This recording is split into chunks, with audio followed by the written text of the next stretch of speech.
I'm Alice. Last winter, when a snowstorm swept across Michigan and the temperature dropped below 10 degrees Fahrenheit, I wired $6,400 to replace the furnace in my parents' house in the suburbs of Grand Rapids. Right before the pipes nearly froze solid. No one asked me to do it. In fact, they didn't even know the furnace had failed. But I knew. I always knew. That year, my father, Martin, had just recovered from spinal surgery and could barely walk.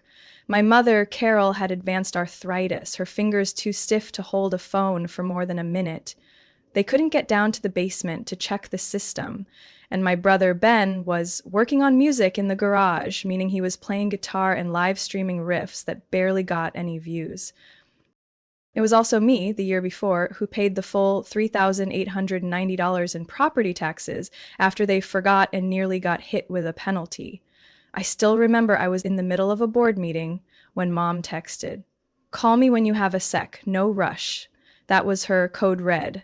I opened the banking app and made the payment before the county flagged their account. I never told anyone about these things. No one knew I had to cancel a trip to Texas just to scrape together money for their car insurance in 2021. No one knew I quietly paid for 3 of Mom's prescriptions over 6 months when her Medicare coverage had issues. I knew those prescription codes better than the pharmacist did. My parents always called me stable. They liked that word like it was a personality trait rather than the result of working nearly 60 hours a week for 12 straight years, never taking more than 2 days off in a row. To them, I was the child they didn't need to worry about. The one who never failed, the one who didn't call crying halfway through the month, the one who didn't burden them, the one who didn't disappoint. I remember Mom once said, "Alice, you're such a blessing. I've never had to lose sleep over you." I smiled and said, "Thanks, Mom," even though in my head I wondered, did she ever stop to ask why she didn't have to? Ben was different. He'd dropped out of college twice, once in psychology, once in music studies. He was always in a phase of finding himself. Whenever he ran into trouble, the whole family mobilized like he was the center of a storm and everyone else had to brace. Me?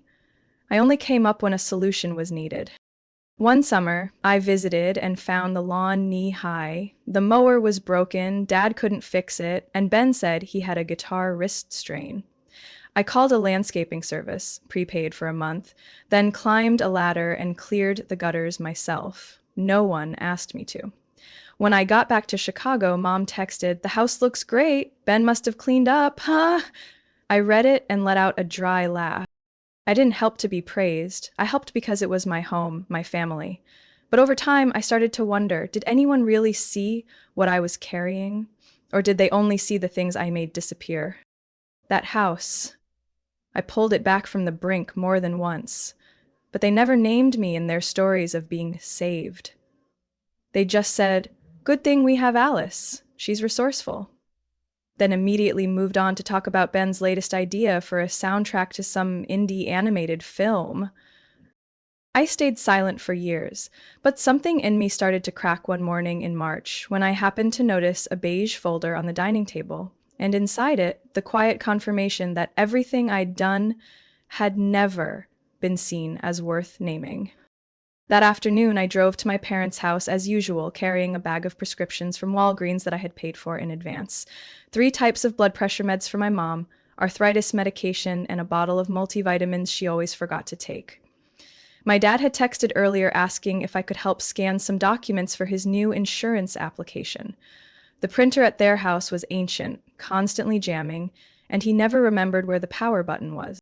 I didn't think twice when I walked into the dining room and saw a stack of papers laid out neatly on the table, along with a scribbled note from Dad. "Scan all of these. I'm on the phone with Medicare." I sat down and started feeding pages into the machine. A few medical statements, a couple of utility bills, a letter from the bank. Then I saw it. A beige folder, thicker than the rest, sealed and labeled in Mom's handwriting. Will. Notarized copy. I didn't open it right away. I sat there for nearly a minute, staring at the cover, my mind blank. But then, like an involuntary reflex, I pulled it open. I remembered very clearly I had just paid almost $2,500 in property taxes for them last week. 3 months before that, I covered the plumbing repair when the upstairs toilet overflowed into the hallway. I figured if I was old enough to shoulder every emergency, I was old enough to know what they planned for the future. And the truth was this: the entire estate, the fully paid off 3 bedroom house, a savings account worth roughly $118,000, and a life insurance policy, all of it was left to Benjamin D. Harrington, born in 1993, unemployed, currently residing at the same address, this very house. My name appeared just once in the footnotes. We love both of our children equally and trust they will care for one another in the spirit of family. I read that line over and over again. It was polite, it was clean. It didn't say, "We're cutting out our eldest daughter," but it also didn't acknowledge anything I'd done. It felt like writing, "We trust Alice will keep carrying the weight, no reward needed." I don't know how long I sat there. The scanner light kept blinking, the motor humming in the background. I could hear Dad in the living room talking on the phone about deductible limits and coverage caps. I stood up, took the folder, and walked into the living room. Dad looked back and smiled. "You finished scanning?" I held up the will. "What's this, Dad?" His smile disappeared instantly. I had never seen Martin Harrington, who taught U.S. history for over 20 years at the local high school, so silent. He stared at the folder like it was a grenade someone had pulled the pin from. He said, voice dry. "You weren't supposed to read that, Alice." He didn't answer. He sighed and slowly set his phone down. "It's not what you think." Still silent. I wasn't imagining anything. It was in blue ink on white paper, with a notary stamp right there. "I get it," I said, oddly calm. "You and Mom believe Ben needs it more than I do." He looked down. "You're stable, Alice. You've got a good job. You don't need it." "You don't have to say anything else," I cut in. Soft, but final. "I understand. Perfectly." He nodded. "No excuses. No apology." I stepped out onto the porch, where the wooden swing I had assembled the previous spring was gently swaying in the April breeze.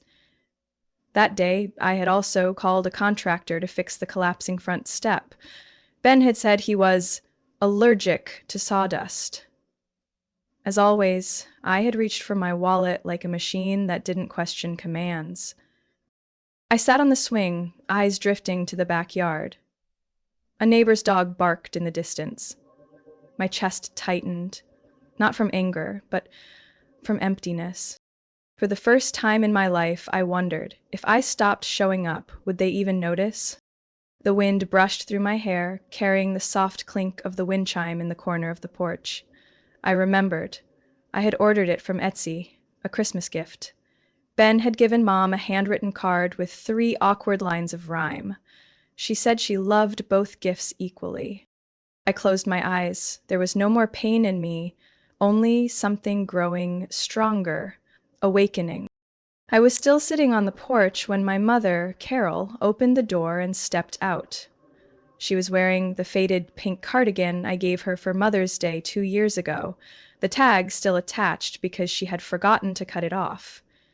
She didn't say anything at first, just stood there, twisting the sleeve in her hands. I could hear her breathing more clearly than her words. "Alice," she began, her voice so quiet I almost thought I imagined it. I didn't turn around. I let the wind brush across my face in place of an answer. "We didn't mean for you to find out that way," she said, then sat down beside me, keeping just enough distance to avoid meeting my eyes. I didn't respond. No nod, no shake, just silence. "Then he's never had the kind of stability you do," she continued, eyes fixed on the wooden step below us. "He struggles. He's lost. I thought you'd understand that." I clenched my fists, nails pressing into my palms. "You thought I'd understand being erased from my own family's will?" "It wasn't erasure," she said quickly, her voice trembling. "We just believed you wouldn't need as much as he does." "Believed," I repeated. believed the only child who paid for the roof repairs, property taxes, blood pressure meds, wouldn't need anything at all. She turned away. A gust of wind blew her hair across her glasses, and she slowly untangled it, dragging the silence a few more seconds. Finally, she whispered, "Because your father and I co-signed a loan for Ben for an independent animation project." I turned sharply to her. "How much?" She didn't answer. "Mom, I'll ask again. How much?" 35,000. Her voice barely came out. I stood up. A number. Not a guess, not a feeling, not vague favoritism. A real debt, with real dollars, signed by my real parents. And me? I was only there when the fridge short-circuited, when the sink clogged, when the washer stopped mid-cycle. I laughed, not because it was funny, but because the logic echoed perfectly in my head. Ben needs, so he gets. Alice is capable, so she does. I walked down to the lawn, circling the old oak tree where Ben once carved B+L with my car key, while I was napping on the couch. I'd yelled at him for that. My dad said, "He's just a kid." Ben was 21 at the time. I walked back up the steps. Mom was still sitting there, eyes unfocused. "Did you ever stop to ask," I said, voice even, "why I never needed to call mid-month asking for $200 like Ben?" She stayed silent.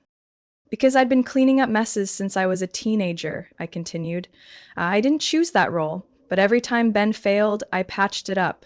Every time you needed something done right, I did it." Mom bit her lip, as if wanting to say something but finding no words. "I get it now," I said. "It's not because Ben deserved more. It's because you tied yourselves to him, with that loan, with expectations even you don't believe in. And me? I'm the invisible collateral you assumed would never collapse." A soft sound came from the door. My dad was standing there, one hand on the frame, his face blank with exhaustion. He didn't step outside, just stood like a shadow, witnessing a verdict. "It's not that simple, Alice," he said. "No, Dad, you're right," I replied. "It's much simpler. You chose to keep this house by trading away your daughter, and once the paperwork was signed, everything under Ben's name, you came back expecting me to pay the utility bills like nothing happened." No one said a word, and that said more than anything else could. I didn't need to hear more. No apologies, no justifications. I walked into the house, grabbed the bag of prescriptions I had left on the kitchen counter, and headed straight to my car. The sun was starting to lower, casting a warm glow over the house I once thought was home, now just a fragile shelter built on debt and deliberate silence. I started the engine and didn't look back. 3 days after that afternoon, I walked out of my parents' house. I opened my banking app and canceled every automatic payment. The $325 a month I'd been auto-depositing to cover their utility bills stopped. Mom's CVS Care Pass prescription schedule deleted. The Instacart account that sent groceries every Friday afternoon paused indefinitely. No announcement, no explanation, not a single warning line. Just a silence. Deliberate, calculated. I thought they'd notice immediately, but they didn't. The first week passed in an eerie quiet. No texts, no calls, no emails. I figured maybe they really did believe I was so stable that I'd reboot like a vending machine after a power cut. On Saturday morning of the second week, while I was having breakfast with a friend at a lakeside cafe, my phone buzzed.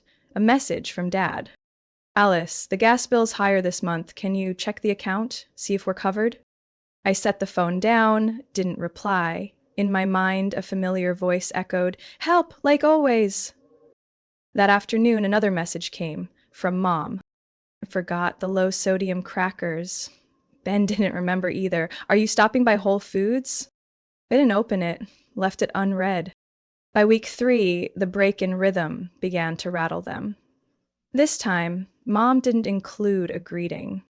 "Home insurance is due. You usually send it around this week, right?"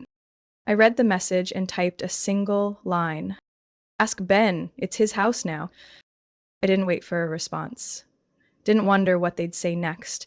I flipped the phone face down on my desk and returned to my meeting like nothing had happened. That night, while reviewing project notes under the soft yellow light in my 10th floor apartment, the phone rang. Mom. I let it go to voicemail. A minute later, another message popped up.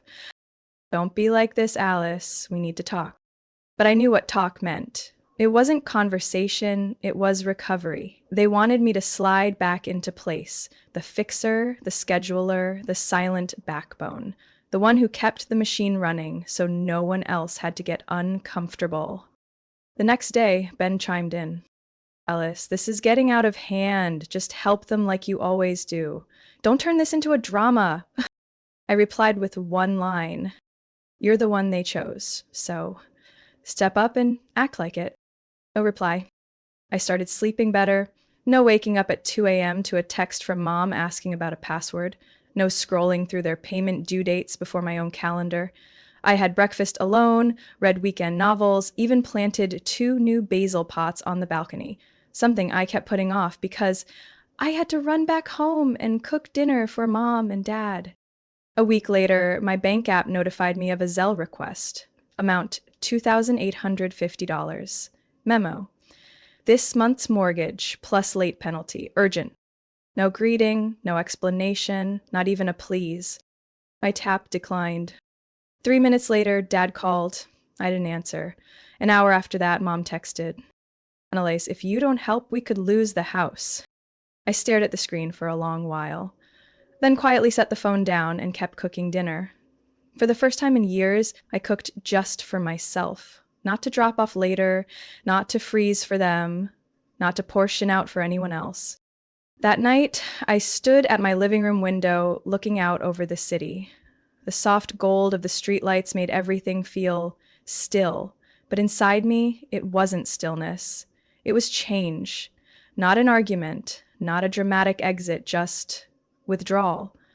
A space that had always been filled by duty was finally going quiet, and I let it stay quiet. I thought that after I declined the mortgage transfer, they'd stay silent, but I was wrong. Thursday morning, while waiting for coffee at the cafe near my office, my phone buzzed with a Facebook notification. I rarely used the app, but kept it to follow old community groups and college friends. The screen showed a familiar line. Carol Harrington has updated her status. Curious, I opened it. The first sentence stopped me mid-bite.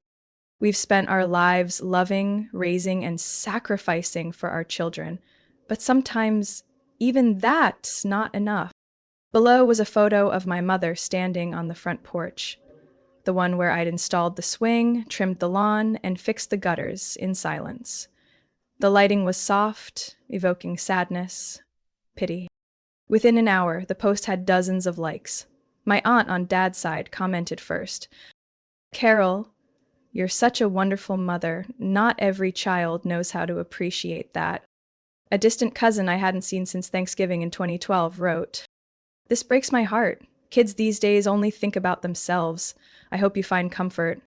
I scrolled further, and then I saw it. Ben, my younger brother, had reshared the post with the caption, Family isn't a condition, it's a commitment. No matter how tired I get, I'll never give up. Beneath his post was a parade of moral supporters.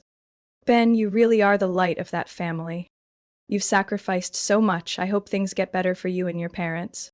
I read each comment, my eyes locked on the screen, hands cold. These people, they had no idea that their light once pulled $7,000 from our parents' account to fund an animation company with no website, no tax ID. They didn't know who paid the utility bill when our service was shut off in 2019. No one knew, because I never told them. And now, I was the ungrateful daughter. No one asked me anything. No one messaged to fact-check. They swallowed a pre-packaged narrative. The stable daughter had turned her back, and the struggling son was the hero keeping the family afloat. I wasn't angry. I just felt hollow. That night, I opened my laptop, thinking I might post a short explanation, but my hands froze above the keyboard. What would I even say? That I had paid nearly $30,000 over 6 years for debts that weren't mine?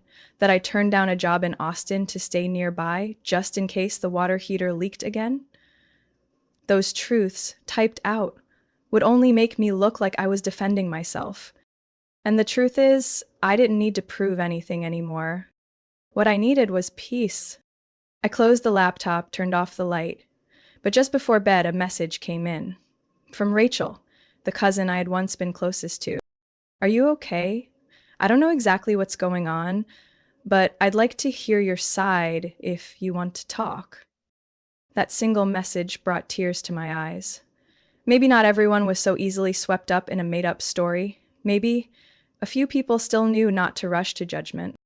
I didn't reply right away. I just stared at the screen for a long moment, then gently set it aside. Monday morning, I was getting ready to step into a meeting when the office phone rang. The receptionist's voice came through, a little tense. Ms. Harrington, there are 3 people at the front desk claiming to be your parents and brother. They say it's a family emergency. I stared at my computer screen for a few seconds, then answered, simply, tell them I'm not available, and I didn't schedule any meeting with them. Ugh. They said they'll wait. I hung up, took a deep breath. My hand tightened slightly on the armrest. So, when social media couldn't rescue them from their financial mess, they reverted to the old tactic. Close in, cling on, corner me into confrontation. I didn't run. I finished my presentation, signed an internal contract, then headed down to the lobby. They were standing there, just past the glass doors. My father in a wrinkled white shirt, hands in his pockets, gaze fixed like he was waiting to command. My mother clutching her purse in both hands, dark circles under her eyes. Ben, arms crossed, leaning against a granite column, staring at the floor.